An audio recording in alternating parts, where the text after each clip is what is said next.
નમસ્કાર મિત્રો, હું મોહન ગઢવી ગુજરાતી દુનિયા યુટ્યુબ ચેનલમાં ફરી એકવાર આપ સૌ મિત્રોનો હાર્દિક સ્વાગત કરું છું. મિત્રો, જ્યારે આપણા દેશમાં પહેલીવાર 2016માં નોટબંધી કરવામાં આવી હતી ત્યારે આપણા દેશે ઘણી મુશ્કેલીઓનો સામનો કર્યો હતો અને દેશના લોકોને એમ લાગ્યું કે હવે ફરીવાર ક્યારે પણ નોટબંધી કરવામાં નહીં આવે, પણ આવું ન થયું. ફરી એકવાર 2000ની નોટોને પણ બંધ કરી દેવામાં આવ્યું અને હવે મિત્રો ફરી એકવાર દેશના લોકોને એમ લાગી રહ્યું છે કે 2000ની નોટ બંધ થયા પછી હવે ફરી એકવાર નોટબંધી થવાના તો કોઈ ચાન્સ જ નથી. પણ આવું નથી મિત્રો, ફરી એકવાર નોટબંધી થઈ શકે છે. શું કામ થઈ શકે છે, આજના વિડીયોમાં આપણે ખૂબ જ વિસ્તારપૂર્વક વાત કરવાની છે. આવા તમામ પ્રશ્નો ઉપર આજના વિડીયોમાં આપણે ખૂબ જ વિસ્તારપૂર્વક વાત કરવાની છે. માટે આ વિડીયોને છેલ્લે સુધી જોવા તેમજ લાઇક અને શેર કરવા ખાસ વિનંતી. અને જો તમે આ ચેનલ ઉપર પહેલીવાર આવ્યા છો તો હમણાં જ આ ચેનલને સબસ્ક્રાઈબ કરી લેજો. તો ચાલો આજનો આ મહત્વપૂર્ણ વિડીયો શરૂ કરીએ. મિત્રો, બધા લોકોને એમ જ લાગે છે કે 8 નવેમ્બર 2016ના રોજ જે નોટબંધી કરવામાં આવી હતી, જે 500 અને 1000ની નોટો બંધ કરવામાં આવી, એ ભારતીય ઇતિહાસની સૌથી પહેલી નોટબંધી હતી. જેના લીધે તે સમયે વિપક્ષે ખૂબ જ મોટો એક વિરોધ ઊભો કરી નાખ્યો હતો. પણ વિપક્ષ એ વાત ભૂલી ગયો હતો કે ઇતિહાસમાં ભારત દેશમાં એમની જ સરકાર હતી અને એમની સરકારમાં પણ નોટબંધી થઈ છે. ભારતીય ઇતિહાસની સૌથી પહેલી નોટબંધી 12 જાન્યુઆરી 1946ના દિવસે વિસરીયન governor general of India sir Archibald વેબલે કરી હતી. આ નોટબંધી મિત્રો બ્રિટિશ કાળમાં કરવામાં આવી હતી. તે સમયે 1000, 5000 અને 10,000 રૂપિયાની નોટોને લીગલ ટેન્ડરમાંથી હટાવી નાખવામાં આવ્યું હતું, મતલબ કે બંધ કરી નાખવામાં આવ્યું હતું. પણ મિત્રો, તે સમયની મીડિયા એટલી વધારે એક્ટિવ નહોતી. માટે આ નોટબંધી શું કામ કરવામાં આવી અને આનો ફાયદો સરકારને કેવી રીતે મળ્યો, આના ઉપર આજની તારીખમાં કોઈ ડેટા અવેલેબલ નથી. પણ મિત્રો, આ નોટબંધીને લોકો વધારે ભાવ એટલા માટે પણ નથી આપતા કારણ કે પછી આઝાદી પછી જે સરકાર દેશમાં આવી, 1954માં કોંગ્રેસની સરકાર આવી હતી, પહેલી સરકાર હતી ભારત દેશમાં. એ સરકારે ફરી એકવાર 1000, 5000 અને 10,000ની નોટો ફરી એકવાર માર્કેટમાં લાવી દીધી. આનાથી ગાડી ફરીવાર ત્યાં જ પહોંચી ગઈ જ્યાંથી ઉપડી હતી. આના પછી મિત્રો આ ઇતિહાસમાં આગળનો પાનો જોડાય છે વર્ષો 1978માં, જ્યારે તે સમયના પ્રધાનમંત્રી મોરારજી દેસાઈએ ફરી એકવાર 1000, 5000 અને 10,000ની નોટોને બંધ કરી નાખી, લીગલ ટેન્ડરમાંથી હટાવી નાખવામાં આવી. અને આ નોટબંધી પાછળનું કારણ જણાવવામાં આવે છે કે લોકોની પાસે જે અનઓફિશિયલ રીતે, ગેરકાનૂની રીતે જે રકમ જમા થઈ રહી હતી એને બહાર લાવી શકાય. એવું માનવામાં આવે છે કે તે સમયે ઘણા બધા મોટા લોકોને જેલમાં પણ નાખવામાં આવ્યું હતું, જે બ્લેક મની રાખીને બેઠા હતા. પણ મિત્રો, તે સમયે આપણા જેવા સાધારણ વ્યક્તિઓને વધારે તકલીફ એટલા માટે નહોતી પડી કારણ કે તે સમયના 2000 રૂપિયા આજના 2 લાખ રૂપિયા બરાબર હતા. માટે તે સમયે 1000 કે એનાથી ઉપરની રકમની નોટો રાખવાવાળાની સંખ્યા એટલી હતી જ નહીં. અને ત્યારે ખૂબ જ ઓછા, એકદમ ઓછા લોકોને નોટો બદલાવાની જરૂર પડી હતી. અને આવી રીતે જ્યારે 100ની નોટની ડિમાન્ડ ખૂબ જ વધી ગઈ ત્યારે સરકારે મજબૂર થઈ અને વર્ષ 1987માં 500ની નવી નોટો લોન્ચ કરી. અને એના પછી ધીમે ધીમે વર્ષ 2000 સુધી 1000ની નવી નોટો પણ માર્કેટમાં આવી ગઈ. તો આવી રીતે વર્ષ 2000 આવતા 500 અને 1000 રૂપિયાના નવા નોટો માર્કેટમાં સંતુલન બનેલો રહે તેના માટે લાવવામાં આવ્યા હતા. પણ વર્ષ 2016 આવતા આ જ નોટો મિત્રો માર્કેટમાં અસંતુલનનું કારણ બની ગયા. કારણ કે રિઝર્વ બેંક ઓફ ઇન્ડિયાના એક ઓફિશિયલ ડેટાના આધારે વર્ષ 2016માં પબ્લિક પાસે રહેલી 86% કરન્સી 1000 અને 500ના નોટોમાં જ હતી. અને આ 86% કરન્સીમાંથી પણ 60%થી વધારે જે નોટો હતી બ્લેક મનીના રૂપમાં માર્કેટમાં સર્ક્યુલેટ કરવામાં આવી રહી હતી. જો એક એસ્ટિમેટ આપવામાં આવે તો તે સમયે આ માર્કેટમાં આ આંકડો લગભગ 14 લાખ કરોડ રૂપિયાનો હતો. હવે આ આંકડો જ્યારે સરકારની નજરમાં આવ્યો તો એક ખૂબ જ મોટો પગલો લેવાની જરૂર પડી.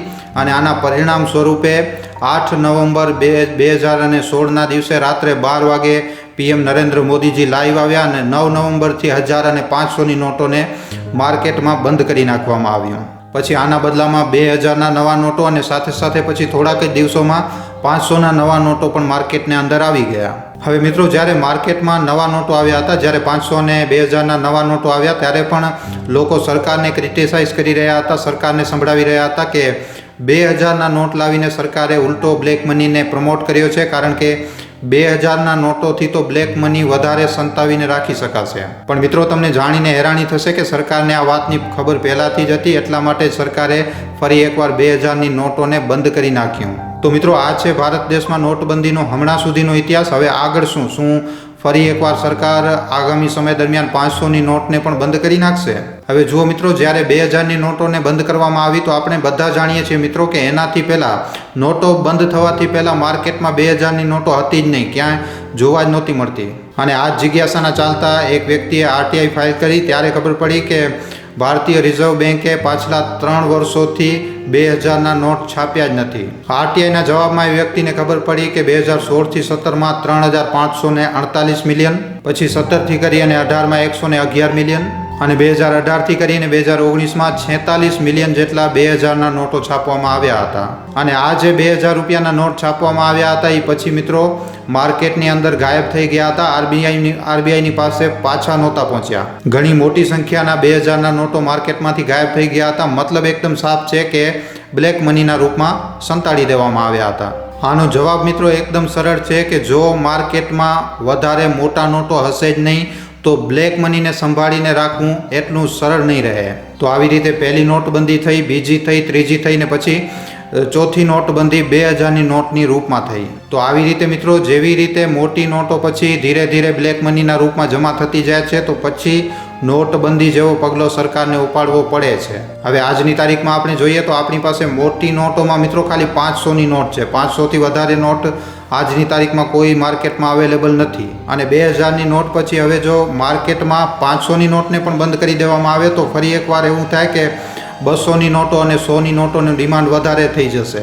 અને આ ડિમાન્ડ વધી જવાના લીધે ફરી એકવાર પછી નવી નોટો લાવવી પડી શકે છે. પણ મિત્રો આમ છતાં પણ 500ની નોટો બંધ થઈ શકે છે, કારણ કે જે સરકારના જે પ્રયાસ છે ભવિષ્યના, એમાં આપણે ચોક્કસ રીતે જોઈ શકીએ છીએ કે સરકારનો પ્લાન ભવિષ્યમાં ભારતીય ઇકોનોમીને કેશલેસ બનાવવાનો છે. કેશલેસ મતલબ કે રોકડા રૂપિયા આપણી પાસે ન હોય, આપણા વોલેટમાં હોય અથવા તો આપણા ફોનમાં, જેમ આપણે આજની તારીખમાં ગૂગલ પે ને એવું વાપરીએ જ છીએ. તો ભવિષ્યમાં એવું પણ બની શકે કે કોઈ પણ નોટ નહીં ચાલે અને બધું લેનદેન મોબાઈલમાંથી જ થશે. તો આવી રીતે જો આપણે જોવા જઈએ અને બધા લોકો પછી જો ધીમે ધીમે ટોટલ જેટલા પણ લોકો છે બધા લોકો ડિજિટલ પેમેન્ટ કરવાનું ચાલુ કરી નાખે તો પછી નોટોની જરૂર જ નહીં પડે. અને જો આ વસ્તુ મોટા પાયે લાગુ થઈ જાય તો પછી માર્કેટમાં 100 ને 200ની નોટોની વધારે ડિમાન્ડ પણ નહીં વધે, કારણ કે આ એક ઓપ્શન હશે ગમે એટલો મોટો ટ્રાન્ઝેક્શન કરવા માટે. અને એટલા માટે સરકાર જે છે એ ડિજિટલ રૂપિયો પણ લોન્ચ કરી ચૂકી છે. તમે એના વિષયમાં નથી જાણતો તો આપણે એક બીજા વિડીયોમાં આપણે આના વિષયમાં ટોટલ માહિતી આપીશું. તો આ બધા ફેક્ટરને આપણે જોઈએ તો આવનારા સમયમાં 500ની નોટ પણ બંધ થઈ જશે. આ વાત ખોટી નથી, કારણ કે જુઓ સરકારને પહેલાંથી જ ખબર હતી કે 2000ના નોટોને બંધ કરવું પડશે. એટલા માટે સરકારે પહેલેથી જ 2000ના નોટોને છાપવાના જ બંધ કરી નાખ્યા હતા. હવે એવું તો નથી કે આજના સમયમાં સરકાર 500ના નોટ પણ છાપવાના બંધ કરી ચૂકી છે. 500ના નોટ તો આપણી પાસે ધડાધડ આવી જ રહ્યા છે. પણ એ વાત પણ સાચી જ છે ને કે લોકો બ્લેક મની નહીં સંતાડતા હોય, સંતાડતા જ હશે. 500ના નોટમાં પણ બ્લેક મની તો થશે જ. અને ફરી એકવાર જો આ ખૂબ જ વધી જશે તો ફરી એકવાર પગલો લેવો પડી શકે છે નોટબંધીના રૂપમાં. અને 500ની નોટે પણ બંધ કરવામાં આવી શકે છે. અને જો 500ની નોટ પણ બંધ થઈ જશે તો આના પછી કેશલેસ પેમેન્ટ વધી જશે. પબ્લિકના વધારે પૂરતા પૈસા બેંક એકાઉન્ટમાં રહેશે. અને ઉપરથી આજકાલથી જ બધું મોબાઈલ નંબરથી લિંક થઈ ગયું છે. તો પછી તમે એમેઝોન, ફ્લિપકાર્ટ ગમે ત્યાંથી ગમે એ વસ્તુ મંગાવો, સરકાર પાસે તમારી એક ડિટેલ હશે. સરકાર પાસે તમારા દ્વારા ખર્ચ કરવામાં આવેલા એક રૂપિયાનો હિસાબ પડ્યો હશે. અને આના લીધે જે લોકો મોટા ટેક્સની ચોરી કરે છે એ લોકોની ધીમે ધીમે પછી પોલ ખુલવા લાગશે. કારણ કે કાળો નાણો ક્યાંક ને ક્યાંક તો વપરાશે જ ને. જ્યારે વપરાશે ત્યારે સરકારની નજરમાં આવી જશે ને ઝડપાઈ જશે. તો મિત્રો 2000ની નોટને બંધ કરવાથી માર્કેટમાં રહેલી શું બ્લેક મની ઉપર કોઈ મોટો અસર પડ્યો છે, અને શું આવનારા સમયમાં 500ની નોટને પણ બંધ કરવું જોઈએ સરકારને? તમારા આ વિષયમાં તમારું શું કહેવું છે નીચે કોમેન્ટ સેક્શનમાં લખીને જરૂર જણાવજો.